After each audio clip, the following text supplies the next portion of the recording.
Welcome to the High Adventure Scouting Podcast. This is the source for all things high adventure for scouts, scouters, and anyone else interested in promoting high adventure trips for our youth. You can find all kinds of great high adventure options for your scouts at highadventurescouting.com. We are constantly updating the list of cool trips, and we want your input on your best trip. Welcome again to the High Adventure Scouting Podcast. Now this month, we're going to take a look at the Philmont Trek Talk group discussion that was had in March 2022. We're discussing shakedowns and crew prep and things of that nature for those going to Philmont and those looking to go down the road. Now we have several Philmont veterans on this, and I'll give you a quick overview of their qualifications. But first we have Philip Ferrier. He's from Philmont, Associate Director of Camping. He's going to give his perspective from the Philmont side. We have Jeff Kress. He runs GearReport.com, and he is the skipper for Sea Scout Ship 4019. We also have Sal Porto, Assistant Scoutmaster for Troop 12 in Florida, and he's also a Philmont Ambassador for his council. Daryl Tadston is from the Greater St. Louis Area Council in St. Louis, and he kind of is the director of the Council Philmont Treks. Scott O'Mary is from the Dallas, Texas area, and he's with Troop 259B, and he's the Scoutmaster. And then there's myself, Rob Smith. I'm the High Adventure Chair for Troop 85 in O'Fallon. I'm also the Committee Chair for Crew 85 in O'Fallon, Illinois. We're going to split this discussion up into two parts. So this is the first part, talking about shakedowns and crew prep. All right, so the topic this week is primarily on shakedowns and then how to prep your crew. So I know we talked about it before we came on a little bit. Actually, since Philip may or may not be with us for long, do you have any specific things that you want to point out that you've seen come up, like, hey, if I could only tell one thing to the crews or two things, you know, what do you absolutely need to do as part of your shakedown and prep process? Sure. So the first thing that comes to mind, just off the top of my head, is don't discount the planning and preparation and crew dynamics. I think a lot of folks tend to get really excited about gear. I do too. I love gear and thinking about every little thing I'm going to tweak in my pack. But the thing that brings crews off the trail very often has to do with crew dynamics, or the other thing is a lack of physical preparation. So being familiar with the processes, being familiar with each other's personalities, and building a great team is going to lead to a better experience out on the trail, just as much as preparing your gear and everything else. So that's something quick off the top of my head. Yeah, we appreciate that. And okay, so I've been here scrolling while you're talking about that. I wonder if I can bring this one up on the screen, because we always like to refer back to, okay, that one, back to the official documentation. And you can see here that the Guidebook to Adventure is recommending 2 shakedown weekends, and they actually have a URL. We may look at that as well. Here we go. They have a shakedown guide and duty roster and cooking methods. They got all kinds of information up here. So I would say we're gonna talk about what we do, what works for us. We'll go around the panel and get feedback, but understand there are some kind of official guidance things out there as well. One way or another, you need to, every crew's a little bit different, but you need to be sure that you show up prepared. Who wants to tackle this? This is something I saw in a discussion in the group today, was kind of this idea of, we don't want to ruin the magic of Philmont by talking about a lot of stuff beforehand. We want to show up and let them learn all the stuff on the trail. So who wants to speak to that? Well, learning stuff on the trail or being prepared for the trail. You don't want to learn how to hang a bear bag on your first day. No. Make it simple. Practice the stuff you're gonna do at Philmont. That way, when it comes time to do it, you don't look like the deer in the headlight. You're like, oh, a bear bag. What is a bear bag? Right. I mean, you'd be surprised. I mean, it doesn't take. You don't have to do a bear bag like Philmont does. You don't need the cable across. Find a branch, throw your bear bag over it, and tie it the right way in the lark's head. Wrap it around the tree the right way. Practice that. Practice doing your dining fly. Practice cooking your food. Practice setting up how fast you can put your tents up. You won't have Philmont tents, but how fast can you get out of camp? Eat the stuff you're going to have to do at Philmont. Don't wait till Philmont to get there. Right. It's simple as that. Don't be like a deer in the headlight when the ranger says, hang this bear bag up, and you go, bear bag? What is that? Yeah. Right. To me, the magic is being at Philmont. There's no necessarily magic that they're going to surprise on you by your ranger or anything like that. So I agree with Sal. You do want to be prepared. And you want to be prepared to the point where you know what's going on, you know what you're doing, so you can enjoy the magic. If you're stressed out about hanging bear bags or finding your next watering hole, you're not going to be able to enjoy the magic as much, I don't think. Maybe toward the end of the trek when you get it all figured out, you might, but... So let's talk about the questions up here. Let's tie this into what we're talking about with shakedown hikes and preparation. So I think that the question, can you bring your own tents? There are pros and cons to bringing your own tent, which you can do, or using a Philmont tent. That's a whole nother discussion. But I would say that as it pertains Short to answer, shakedown, yes. yeah, as it pertains to shakedowns, the more you can work on the speed of setting up camp, breaking camp without breaking your tents, the better off you're going to be, regardless of what tent you take. You know, if you practice setting up and tearing down camp 20 times over the course of a few shakedown hikes and maybe some other things you do as a crew, even if you use your own tents and then get to Philmont and then use the Philmont tents, that practice is going to be useful to you. For people figuring out a method for not losing tent stakes. I mean, I'll tell you what, I always end a trek with more tent stakes than I started with because so many people lose them around campsites. But even little things like that, like developing methods, this is something you can work on when you're setting up and breaking camp, is how do you keep track of your stuff and not lose it? Especially if you're getting on the trail before sunrise or at sunrise, you're setting up in the dark, you're taking down in the dark. These are things that go easier if you have practiced ahead of time and aren't trying to learn it on the trail.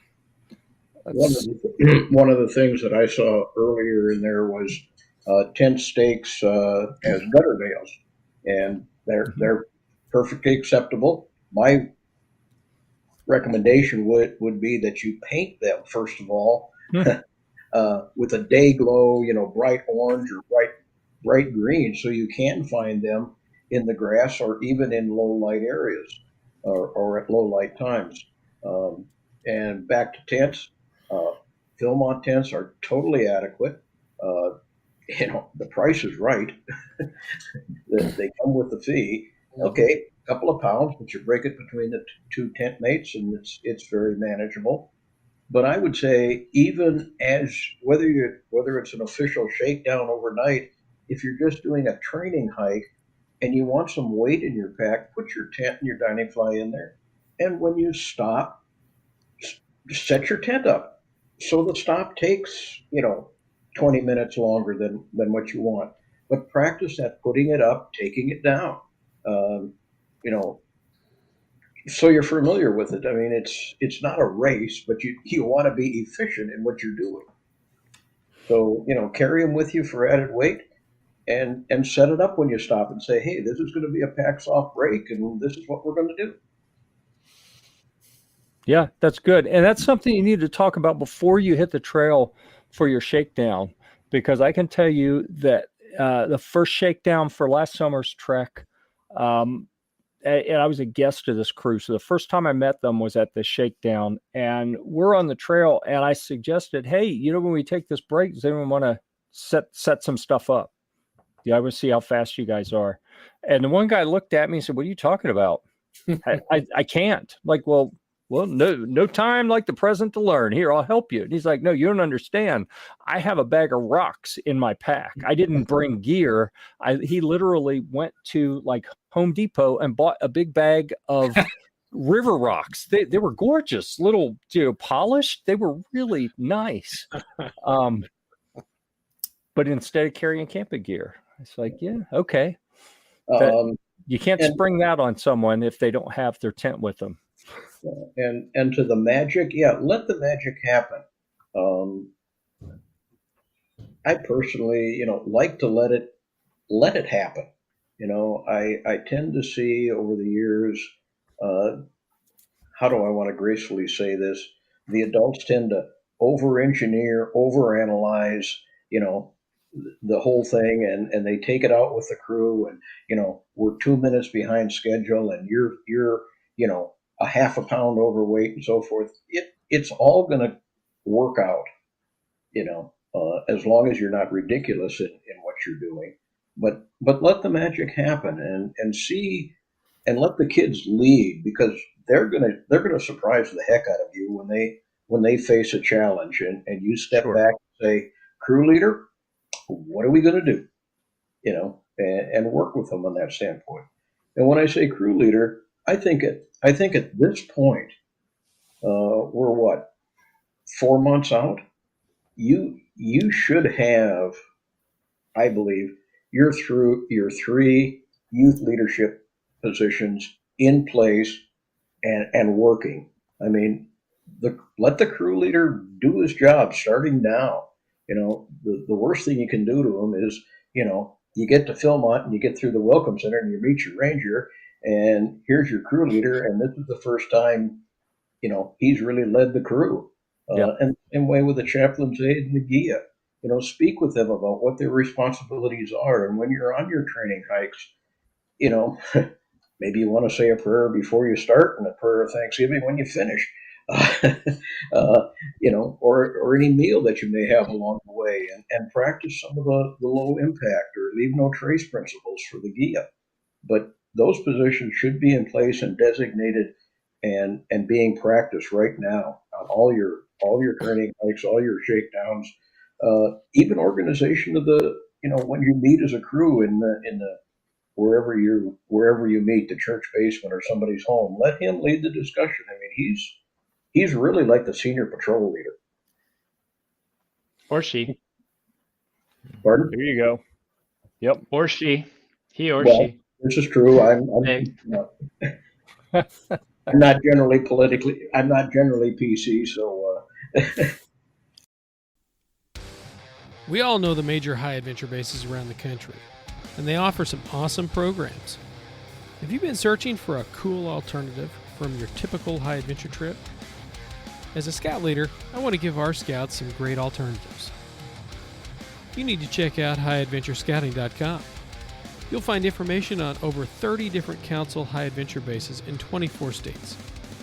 Maybe you're looking for a do-it-yourself option and need some ideas.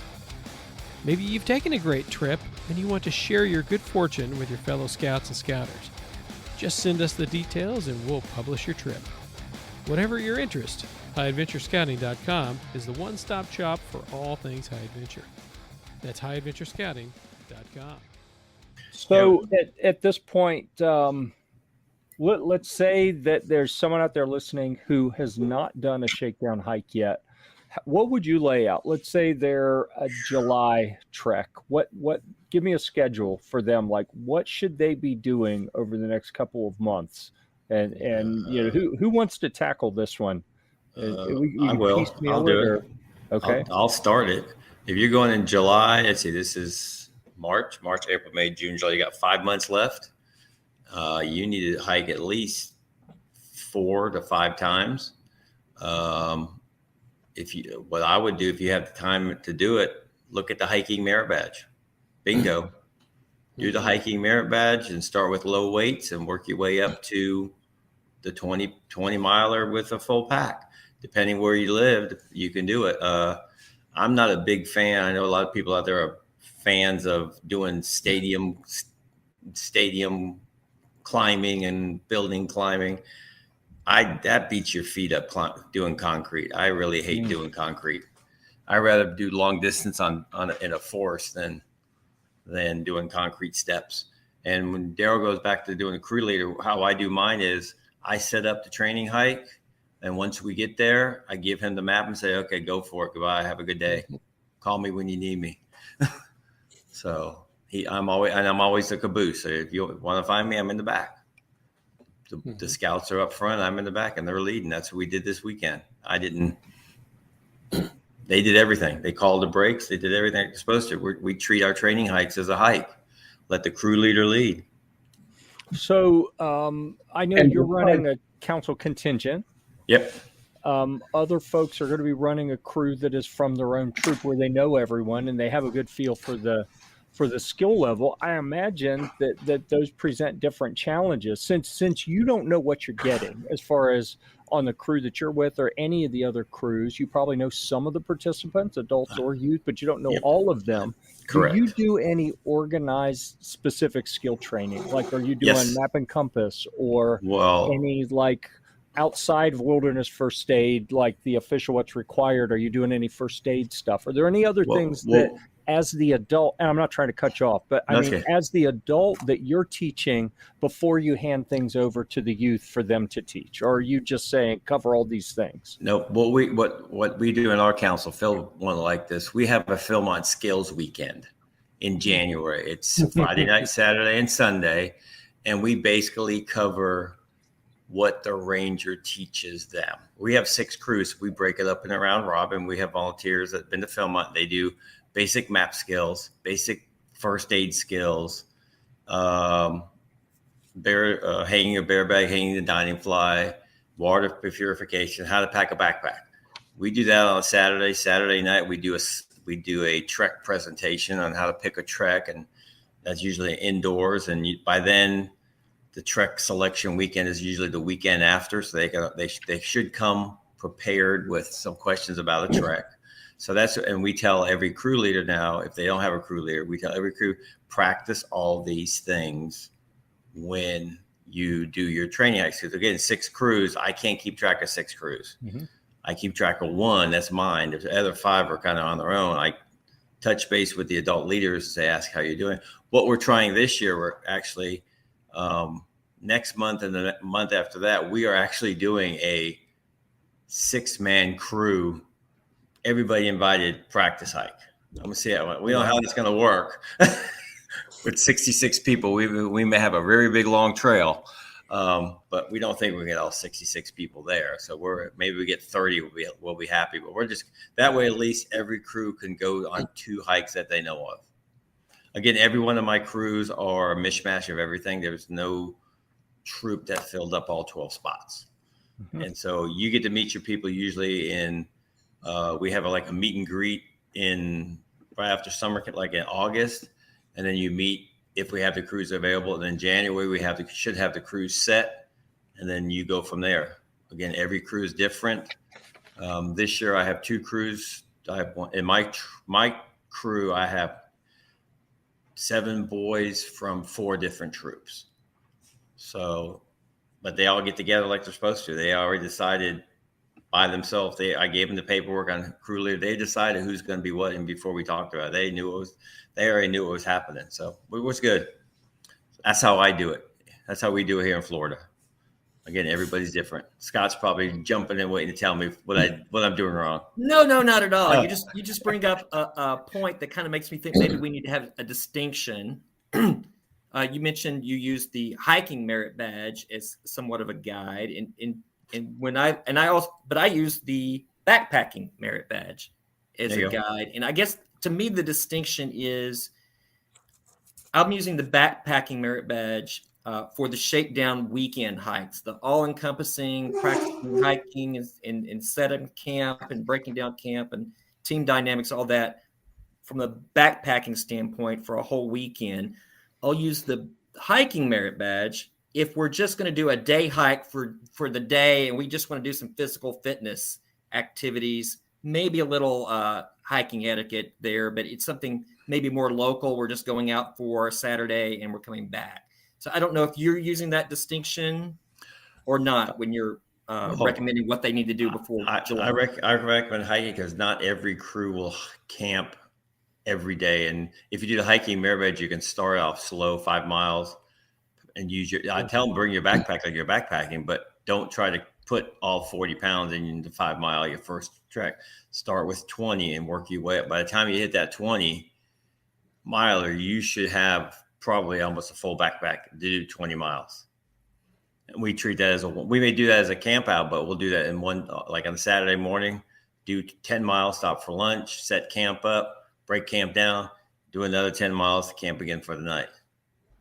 So and we still do all the backpacking, the skill training that we do at Philmont on the hiking merit badge. It's just the hiking. That way I use it. That's kind of their incentive to go to Philmont. Hey, you've done a hiking merit badge. Now the next step would be the backpacking merit badge. Yeah, we in the groups that are the contingents that we're creating out of St. Louis, I personally am not hiking with them, and I pretty well leave it and chat with the crew advisor. The things that need to be done. We also throw in the orienteering merit badge. Literally, if a scout has completed the Philmont trek, physically he's done just about everything for backpacking, hiking, and orienteering. After the trek, really, if he does the paperwork, that's all that needs to be done for those 3 merit badges.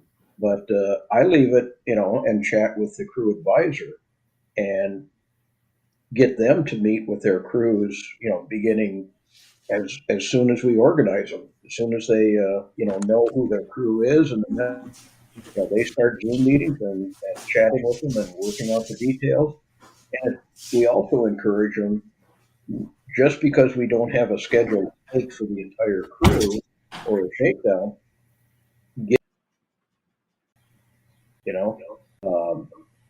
hike in the neighborhood, hike 2 or 3 times a day, for an hour, 2 hours, just don't wait for the 4, 5, or 6 shakedowns or training that you're going to have. Do your training on your own and build that physical capability. Here's what you're going to have to do. If you can't do that, if you can't participate in the shakedowns and be a part of this, then this may not be the right thing for you. There's other high adventure bases. Yeah. We actually have our people sign a contract. It's not my contract per se. I stole it from somebody, but they sign a non-binding contract that basically says that, hey, I'm going to do this. I'm going to pay everything that I need to pay. I'm going to participate in all the shakedowns, and if they don't, then we might make the choice to ask you not to go. So yeah. I don't think it's a bad thing not to keep that on the table. If there's issues with the person, if they're not participating, that's part of the crew dynamic, and you can't count on them if they're not going to be there. So Rob, you may have 3, 4, 5 shakedown hikes. Is it all or nothing with you guys, or can you miss something? No. I think the majority is what we usually indicate, and we don't usually have that many shakedowns. Usually it's 2, 3, depending on the group. Last year I had 2 because I had 17-year-olds who have trained 2 other times to go to Philmont, so they knew what they were doing. They'd been to Northern Tier. But this year they started, and I think they have 3 shakedowns this year for our crew. So you got to put forth an effort to to actually be there. You can't beat everything, but throw me a bone. To Brian's comment over there and his follow-on comment, I think you need to work through and find out if it is really a can't or won't. Right. Everybody's got excuses and reasons, and some that Brian points out: schoolwork, brother's birthday, death in the family. Yeah, those are kind of hard to deal with and so forth. But if it's a won't, that he won't participate, then I think the decision is pretty clear. Yeah.